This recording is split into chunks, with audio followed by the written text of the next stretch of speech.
സുഹൃത്തുക്കളായ എല്ലാവർക്കും വിനീതമായ നമസ്കാരം.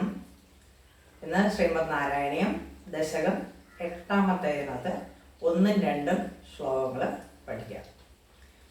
ഓം നമോ ഭഗവതേ വാസുദേവായ. ശ്രീമദ് നാരായണീയം ദശകം 8, അതിനകത്ത് 1-ാമത്തെ ശ്ലോകം വായിക്കേണ്ട രീതിയിൽ പിരിച്ചു പറയാം. ഏവം, ഇതിന്റെ വൃത്തം എന്ന് പറയുന്നത് ശാലിനിയാണ്. 8-ാമത്തെ ദശകം ശാലിനി എന്ന് പറയുന്ന വൃത്തമാണ്.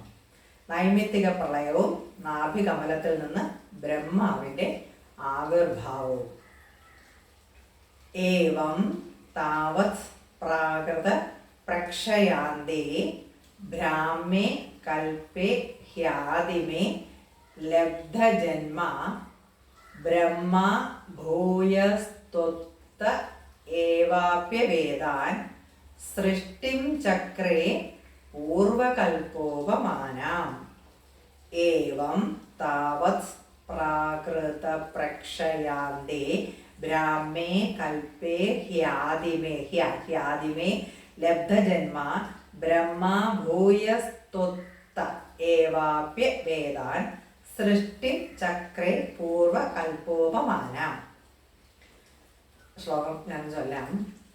ഓം ഏവം താവത് പ്രാകൃത പ്രക്ഷയാന്തേ ബ്രാഹ്മേ കൽപ്പേ ഹ്യാദിമേ ലബ്ധജന്മ ബ്രഹ്മ ഭൂയസ്ത്വത്ത ഏവാപ്യവേദാൻ സൃഷ്ടിം ചക്രേ പൂർവകൽപ്പോപമാനാം.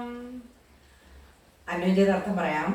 പ്രാകൃത പ്രക്ഷയാന്തേ ആദിമേ ഹി, മഹാപ്രളയ അവസാനത്തില് ആദ്യത്തേതായ ബ്രഹ്മേ കൽപ്പേ, ആ ബ്രാഹ്മകൽപ്പത്തില് ഏവം താവത് ലബ്ധജന്മ ബ്രഹ്മ, ഇപ്രകാരം ജന്മം ലഭിച്ച ബ്രഹ്മാവ് ഭൂയത്വത്ത ഏവ വേദാനാപ്യ, വീണ്ടും നിന്തിരുവടിയിൽ നിന്ന് തന്നെ വേദങ്ങളെ ലഭിച്ചിട്ട് പൂർവകൽപ്പോപമാനാം സൃഷ്ടിം ചക്രേ, മുൻകാലത്തേതിലേതുപോലെയുള്ള സൃഷ്ടി ചെയ്തു. എന്താണ്? ആ പ്രളയ സമയത്ത്, മഹാപ്രളയ സമയത്ത് എല്ലാം ആ ഭഗവാനിൽ ലയിക്കുന്നത് പോലെ എല്ലാം ആ ഭഗവാനിൽ ലയിച്ചു. പിന്നീട് ആ ആദ്യത്തെ ബ്രാഹ്മകൽപ്പത്തില് ഭഗവാന്റെ നാഭിയിൽ നിന്ന് ബ്രഹ്മാവ് ഉദ്ഭവിച്ചു. അങ്ങനെ ഉത്ഭവിച്ച ആ ബ്രഹ്മാവ് സൃഷ്ടി എങ്ങനെയാണ് നടത്തേണ്ടതെന്നുള്ള അറിയില്ലാതിരുന്നപ്പോൾ തപാ എന്നുള്ള ശബ്ദം കേൾക്കുകയും അതനുസരിച്ച് തപസ് ചെയ്യുകയും ഭഗവാന്റെ ആ വൈകുണ്ഠ ലോകം ആ ഭഗവാനെയും ഒക്കെ ബ്രഹ്മാവിനെ കാട്ടിക്കൊടുക്കുകയും ചെയ്തു. ആ സൃഷ്ടി എങ്ങനെയാണ് നടത്തേണ്ടതെന്നുള്ള ആ അറിവിന് വേണ്ടിയിട്ട്. അപ്പോൾ അങ്ങനെ മനസ്സിലാക്കിയ ബ്രഹ്മാവ് എങ്ങനെയാണ് സൃഷ്ടി നടത്തേണ്ടത് എന്ന് അറിഞ്ഞ ബ്രഹ്മാവ് മുൻകാലങ്ങളിലെ പോലെ തന്നെ സൃഷ്ടി ചെയ്തു, സൃഷ്ടി ആരംഭിച്ചു എന്ന് പറയുകയാണ്. ആദ്യമായിട്ട് ആ മഹാപ്രളയ അവസാനത്തിലെ ആദ്യത്തേതായിട്ടുള്ള ആ ബ്രാഹ്മകൽപ്പത്തില് ഇപ്രകാരം ജന്മം ലഭിച്ച ബ്രഹ്മാവ്, ആ ബ്രാഹ്മകൽപ്പത്തിലാണ് ബ്രഹ്മാവ് ജനിക്കുന്നത്. അപ്പൊ അങ്ങനെ ജനിച്ച ആ ബ്രഹ്മാവ് തപസ്സൊക്കെ ചെയ്തതിന്റെ ഫലമായിട്ട് എങ്ങനെയാണ് സൃഷ്ടി നടത്തേണ്ടതെന്ന് മനസ്സിലാവുകയും മുൻകാലങ്ങളിലെ പോലെ സൃഷ്ടി ആരംഭിക്കുകയും ചെയ്തു. സൃഷ്ടിയാണ് ആ ബ്രഹ്മാവിന്റെ കർമ്മം എന്ന് പറയുന്നത്, ജോലി എന്ന് പറയുന്നത്. അപ്പൊ അദ്ദേഹത്തിന്റെ കർമ്മം അദ്ദേഹം ചെയ്യാൻ തുടങ്ങി എന്നുള്ളതാണ് ആ ആദ്യത്തെ ശ്ലോകത്തിൽ പറയുന്നത്. ശ്ലോകം ഞാൻ ഒരിക്കൽ എന്ന് ചൊല്ലാം. ഏവം താവത് പ്രാകൃത പ്രക്ഷയാന്തേ ബ്രാഹ്മേ കൽപ്പേ ഹ്യാദിമേ ലബ്ധജന്മ ബ്രഹ്മ ഭൂയസ്ത്വത്ത ഏവാപ്യവേദാൻ സൃഷ്ടിം ചക്രേ പൂർവകൽപ്പോപമാനം. 2-ാമത്തെ ശ്ലോകം, ഇതിനകത്ത് വൃത്തം വ്യത്യാസമുണ്ട് ശ്ലോകങ്ങളില്. 2-ാമത്തെ ശ്ലോകത്തിന്റെ വൃത്തം എന്ന് പറയുന്നത് അത് വസന്ത തിലകമാണ്. വസന്ത തിലകം. സോയം ചതുർയുഗ സഹസ്രമിതാന്യഹാനി താവന്മിതാശ്ച രജനീർബഹുശോ നിനായ നിദ്രാത്യസൗ ത്വയി നിലീയ സമം സ്വസൃഷ്ടൈർ നൈമിത്തിക പ്രളയവാഹുരതോസ്യ രാത്രിം സോയം ചതുർയുഗ സഹസ്രമിതാന്യഹാനി താവന്മിതാശ്ച രജനീർബഹുശോ നിനായ നിദ്രാത്യസൗ ത്വയി നിലീയ സമം സ്വസൃഷ്ടൈർ നൈമിത്തിക പ്രളയവാഹുരതോസ്യ രാത്രിം. ശ്ലോകം ഞാനൊന്ന് ചൊല്ലാം.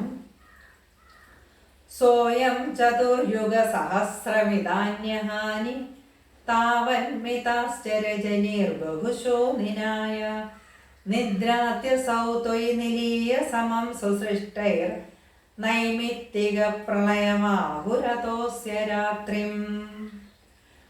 അന്വന്യത അർത്ഥം പറയാം.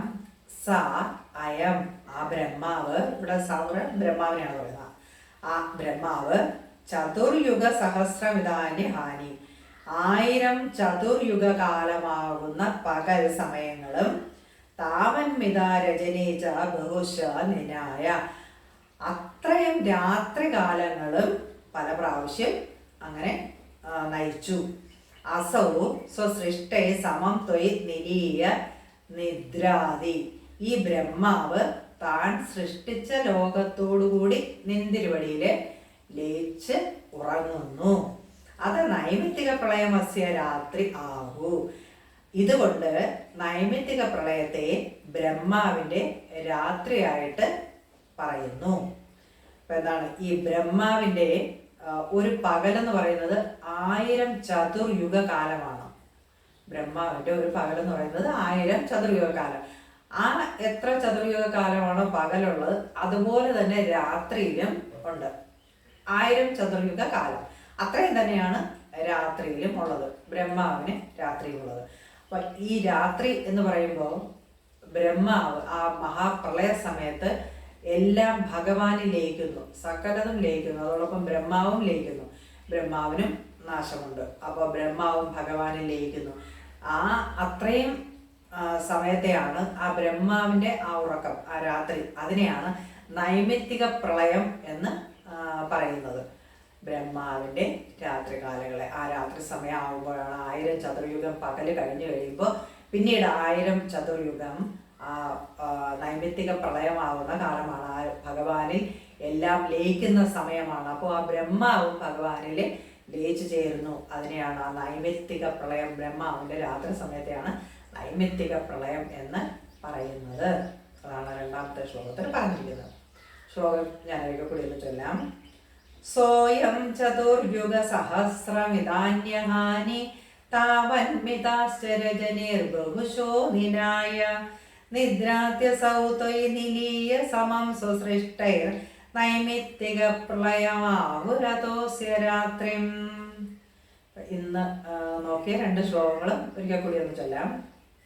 ഏവം താവത് പ്രാകൃത പ്രക്ഷയാന്തേ ബ്രാഹ്മേ കൽപേ യാതിമേ ലബ്ധജന്മ ബ്രഹ്മാ ഭൂയസ്ത്വ ഏവാപ്യവേദാൻ സൃഷ്ടിം ചക്രേ പൂർവകൽപോപമാനം. സോയം ചതുർയുഗമി സഹസ്രമിതാന്യഹാനി താവന്മിതാശ്ച രജനീർബഹുശോ നിനായ നിദ്രാത്യസൗ ത്വയി നിലീയ സമം സ്വസൃഷ്ടൈർ നൈമിത്തിക പ്രളയമാഹുരതോസ്യ രാത്രിം. ഇന്നത്തെ 2 ശ്ലോകങ്ങളും ദശകം 8-നകത്തുള്ള 2 ശ്ലോകങ്ങളും നന്നായി മനസ്സിലാക്കുക. ഹെഡിങ് എൻ്റെ ബുക്കിലുള്ളതുപോലുള്ള ഹെഡിങ്ങാണ് ഞാൻ പറഞ്ഞത്. പല ബുക്കിലും പല ഹെഡിങ് ആയിരിക്കും, അതിലൊന്നും കുഴപ്പമില്ല. അപ്പോൾ ഈ 2 ശ്ലോകങ്ങളും നന്നായി പഠിക്കുക. ശാന്തി മന്ത്രം ഏറ്റു ചൊല്ലാൻ ശ്രമിക്കുക. ഓം അസതോ മാ സദ്ഗമയ തമസോ മാ ജ്യോതിർഗമയ മൃത്യോർമാ അമൃതം ഗമയ. ഓം ശാന്തി ശാന്തി ശാന്തി. അടുത്ത വീഡിയോയിൽ അടുത്ത ശ്ലോകവുമായി കാണാം. എല്ലാവർക്കും നമസ്തേ.